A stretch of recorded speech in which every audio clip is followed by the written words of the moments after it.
Hello, everyone. This is Francine Crawford. Welcome to my show, Autumn is Here. Thank you for tuning in. This is my 22nd show. And this show, we're going to continue the interview with Dr. Osei-tutu. He had spoken so much about diabetes, circulation, and things like that. And he gave us so much detail into our bodies, into our lives, and things that we need to ask the doctor for and stuff like that. So I'm just grateful for him to come on.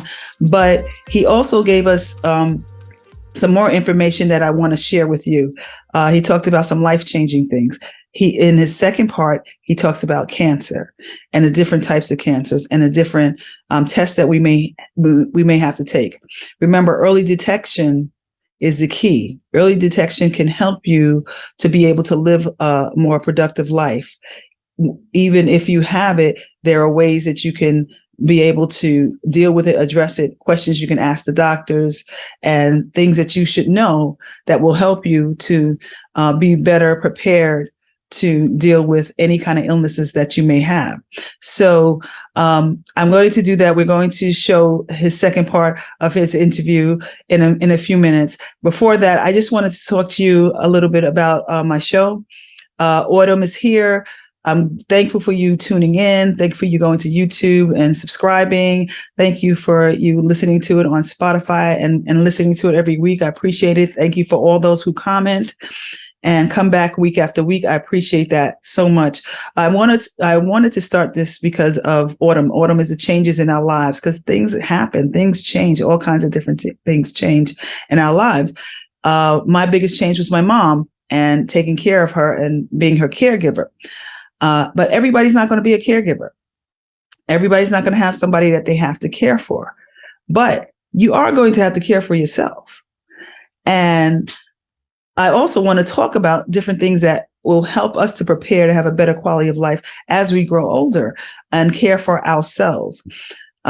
With the information that we have already on my YouTube channel, there are things, of course, about caregivers and about taking care of your elderly parents and about making sure you have your will in order and making sure you know the resources for social services or agencies for care that will help you.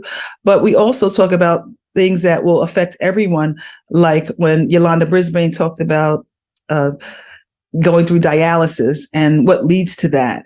That's for everybody. That can happen to anybody. Dr. Osei-tutu talked about how diabetes affects you, even if it's in your family, what you should look for, watch out for, things like that. So these are things that will affect us, not necessarily a person that we're taking care of, but it will affect us. These are things that we should watch out for. So I want to ask the questions to these seniors. What are your concerns? I hope that when people are growing older, they're thinking about, wow, the next chapter of their life, what's that going to look like? What does that look like for you? What are your concerns? What are the things that you may have questions on? What are the things that you're afraid to talk about? You know, you haven't spoken about it, but you do have that concern. What is that? It could be something physical that your body will give out. That you have illness already that doesn't bother you too much, but you're afraid that, is it going to get worse or what's going to happen? What to ask the doctor. Financially, have you planned? Financially, you got to think about that. And every day things are changing, or every year things are changing. Politics are changing. Laws are changing. They want to change laws on Social Security. You might have been banking on that. You might have wanted to get out at a certain time. And now they're saying, well, to get your full benefits, you may have to work a little bit longer. That affects you. How does that affect you? Maybe you might have to consider, start paying down on some things so you have less expenses. So when you do retire, if you still want to retire at that age, even if they're not paying the full amount, you still may be able to retire, and it may not be such a hard hit.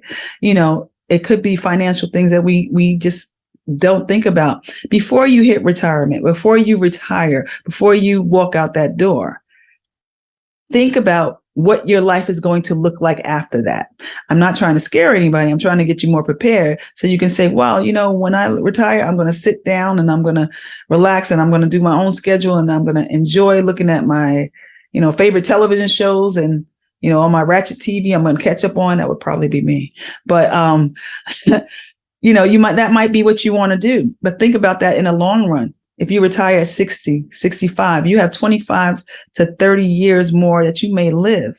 Are you going to sit and look at TV the whole time? That can get monotonous. That can get boring. That can make you be a couch potato, which is something that Dr. Osei-tutu referred to. He said, it's not good to be a couch potato, to sit down, to be stagnant, to not let your blood circulate, move your muscles. Figure out, what is that going to look like? What are your days going to look like? What is available to you in your community? Think about that. What can you do to get your life going? Maybe you don't have to do it every day. You can do it on your own time. But is there any senior centers that you can join? Or is there anything? They might have just community programs where you teach you how to do tennis and be active. And this way you can be active twice a week or something like that. Or maybe there's something that you always want to learn about. Maybe there's something that you didn't have time to do because you were career oriented, and this career is over and you want to try something else new. You want to learn how to make jewelry. You want to learn how to, bake or sell cookies or whatever, and turn that into a business. Those are things that you can do that if you look online, community activities, they have classes for different things for that. And, if you think about it now, you won't feel so pressured. So if you think about that now, swimming classes, you may never learned how to swim and you might want to learn how to swim now. They have that, join the Y, things like that. So I want you to think about that financially, physically. How is this going to affect you being retired 15, 20, 30 years? Where are you going to live? Where are you going to be? Are you going to retire and stay where you're at? Think about the possibilities.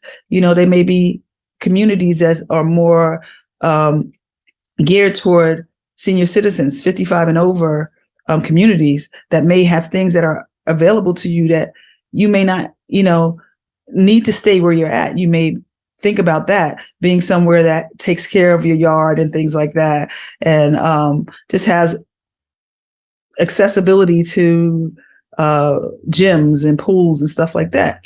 Think about that before you walk out that door. Have a plan. There are so many people who do not have a plan. And there are either two things that happen. They have so much free time and they're so used to being busy that they end up being more busy. They're working themselves to death and not getting a check. They're working themselves to death at more than they worked at their job. Because they think they want to do this and want to do that, want to do this, don't want to do that, because they don't have a plan. Because if you have a plan, you can do all that, but you can plan it out that it doesn't kill you, that it doesn't make you stressful. Or there are many people who have retired and the first 6 months are great. They visit people, they put their feet up, they get the yard done, they do things around the house. And after that 6 months, they don't have a plan. They're bored, they're lonely, they're unhappy. They don't have a plan. And this is real. This I know lots of people that this happens to. And then they feel like they're forced to go back to work. Not for financial reasons, because at least work gave them something to do, something to get up for. But there are so many other things that you can get up for. There are so many other things. You could start a new career if you want to. Maybe one that's lighter. Maybe you can work in your local supermarket, be a cashier or whatever. Maybe you can work and, if you drive, you can do Uber or something like that. Think about that.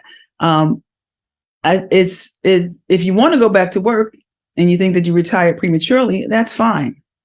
But sometimes people feel like that's their only option, so they do it.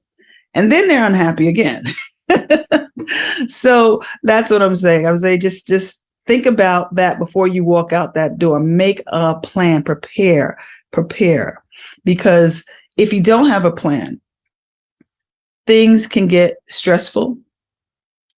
It'll take emotional toll on you. You may feel, that, there's nobody around. You don't have enough interaction with people. You may not be that person that's a real socialite. So it may be hard for you to get involved in different things. And that may frustrate you. And when you get frustrated, you bring on stress. And when you bring on stress, It affects you physically. It affects you emotionally. It affects you physically. It affects different parts of your body. It affects your nerves. Affects your muscles. Affects your circulation. Affects your heart. And then these things that we talked about avoiding may start coming to play, and you may start being ill for things that possibly you could have avoided. So planning and preparing is not only planning and preparing for other people, but planning and preparing for you, for your life, for your retirement. The question is, what does retirement look like to you? Ask yourself that. Take a pencil and pen, write it down. What does it look like for you? Does it look like traveling? Can you travel? If that's what you want, look in your financial portfolio. Will that allow you to travel if you don't have your income from your job? Whatever you save or whatever your pension is, will that allow you to travel and live the best life that you want to live? Will that allow you to relocate and live the best life that you want to live? Will that allow you to start a new business and live the best life you want to live? So planning and preparing and reducing the stress. We do not want to leave the job and then have more stress, which will eventually eat up our body and attack our body. And we definitely don't want to do that. Okay, so that is my message on that. And right now we're going to go back to Dr. Osei-tutu, and he's going to talk about the C word. Okay, listen closely, because there are life-changing information that he's going to give you. And he's going to talk about different types of cancers. So please stay tuned and listen to Dr. Osei-tutu. Okay, thank you. Is there any tests or things that you would suggest? Like sometimes we get older, there are certain tests that we should take, colonoscopy, different tests like that. Is there any test that you would suggest that we just, because if we don't take it now, we may not even think about it until it's too late. I'm glad you mentioned that, because I'm getting mine done in 2 days. So, I was afraid that I'm going to have to go to, the joint anyway, but I cannot tell you how important that is. I went to medical school in Philadelphia. I walked past, Gamble and Huff, their studio on Broad Street on my way to school, maybe 4 times a week. And I'll see all these Philadelphia recording artists, including Teddy, Patti LaBelle, all of them. And, I'll be marveling at them. But this is the thing, okay? This is the thing. Teddy Pendergrass, with all his fame, died of colon cancer. There's no reason why he should have died of colon cancer. None whatsoever. Wow. But that's because, and he's not the only, there are a lot of people who have died of colon cancer. That's because they were not doing, or his doctors. A lot of times patients don't know. Right.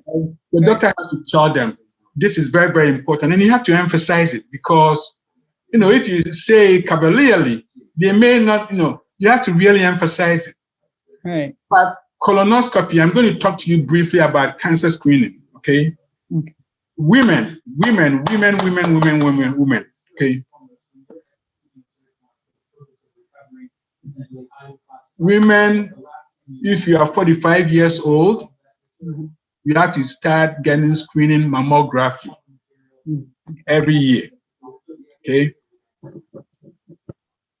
If you have a first degree relative, like mother or aunt, or even second degree relatives, maybe 2 or more, who have had breast cancer, usually will start screening you 10 years before they were diagnosed.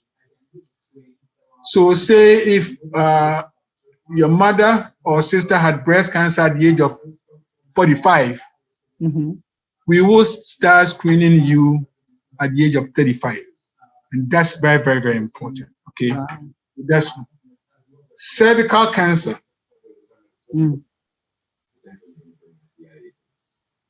we say that Catholic nuns don't get cervical cancer. If you are sexually active, it's a risk factor. Okay. And a lot of times, we don't have too many screening tests for cancer, but there are a few that are very, very, very good. Okay.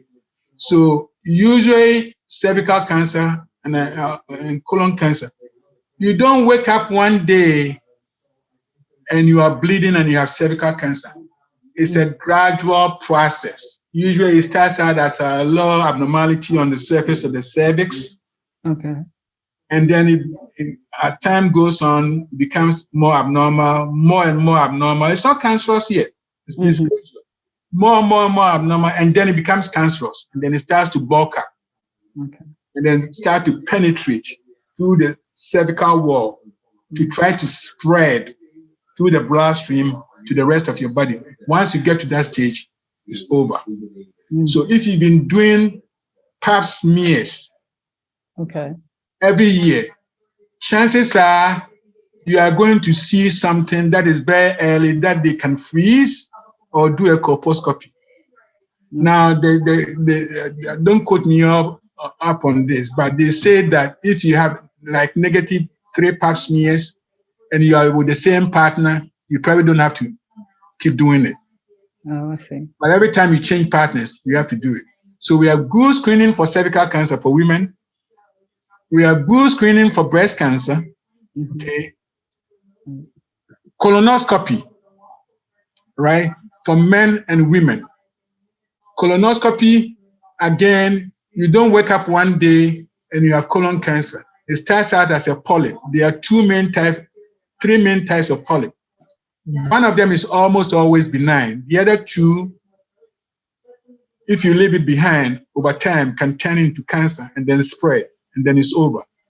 But if you've been doing the colonoscopy and you go in and there's polyp there, by the time you wake up, it's not painful. It will be gone, right? If it's an adenomatous polyp, by the time when you wake up, it's gone. And they bought you time. So if they go in and they see only 1 polyp, that is like less than half an inch in size, you have to repeat the colonoscopy every 5 years. If they go in, they see 2 or more polyps, you have to repeat it every 3 years. If they go in and they don't see any polyp at all, you have to repeat it every 8 to 10 years. It saves life. The other screening test that we have to detect cancer, you must have smoked. It's for lung cancer. You must have smoked at least 1 pack of cigarettes a day for 30 years, or what we call 30-pack year cigarette smoking, or 2 packs for 15 years, or 3 packs for 10 years, 30-pack years. And you must be between the ages of, the age limit is up to like 75, between 50 and 75. If you are within this age range, there's a specialized CAT scan that can do of the lungs to look for that. And then in men, we have the PSA test for prostate cancer. Okay. The PSA. But at some point, I'm going to touch on each one of these. Okay. And I'll go into a slight detail, with you. Okay. Well, thank you. I appreciate that. I like to ask about, tests and things like that, because I didn't know about tests, certain tests. And when my mom was ill and she was going into the nursing home, the doctor asked me, did she have a colonoscopy? And I was like, no. And he was shocked. And he was like, why? And I said, why? I didn't know that she had to, and she didn't know. So we didn't know to even ask. Did she have a doctor who was following her? She had a regular doctor. And that was when I think she had her tests when she was 79. What? Yes. And they did find cancer. They found a grapefruit size thing in her, and, but she was okay after the operation. But, if she wasn't going, if she had Alzheimer's, so if she wasn't going, through that, we would have never known, because I did not know that that was a test that we were supposed to take. Yeah. I didn't know it. So it's good to know, and just to get some information out there so people can be aware. Yeah. If the doctor doesn't tell you, then you ask the doctor. Right. You know, you colon cancer, the screening, I think they dropped, it used to be 50. They dropped it to, I think, 45. So anybody 45, you should start getting colonoscopy. It's not painful at all. It takes about 15, 20 minutes. Right. And essentially what it is you are going to take some laxative to clean your bowel very well, feces and stuff. And the doctor, you know, they give you something to sedate you. It's not painful. I've had it maybe 4 or 5 times. And they put this scope in your rectum, inspecting your bowel wall to see if there's any abnormality there. And by the time you wake up, if it's a polyp, it's gone. They remove it and they bought you and they saved you from colon cancer. Very, very, very important. I cannot emphasize it enough. And cervical cancer. Now, along cervical cancer, you know, if there are any teenage girls, a lot of times cervical cancer, most cancers, the predisposition to most cancers is cigarette smoking. Most cancers, and I'm going to touch on that at some point. But if you smoke cigarettes, you are at an increased risk for cervical cancer, just as you are increased risk for brain cancer, head and neck cancer, mouth cancer, throat cancer, cancer of the stomach, cancer of the esophagus, cancer of the digestive tract, kidney, colon, cervix. Okay, so that's cigarette. But there's also the HPV, human papilloma virus. There are about 32 different types, and 8 of them, we call them serotypes. About 8 to 10 of them can cause cervical cancer.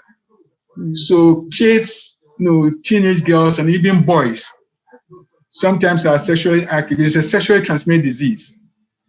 So these children, once they reach a certain age, should get the HPV vaccine. Very, very, very important. Very important.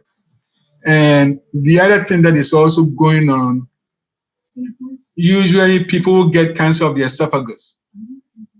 So, depending on which area of the esophagus the cancer is, sometimes it's due to acid reflux, especially if it's at the junction where the esophagus enters the stomach.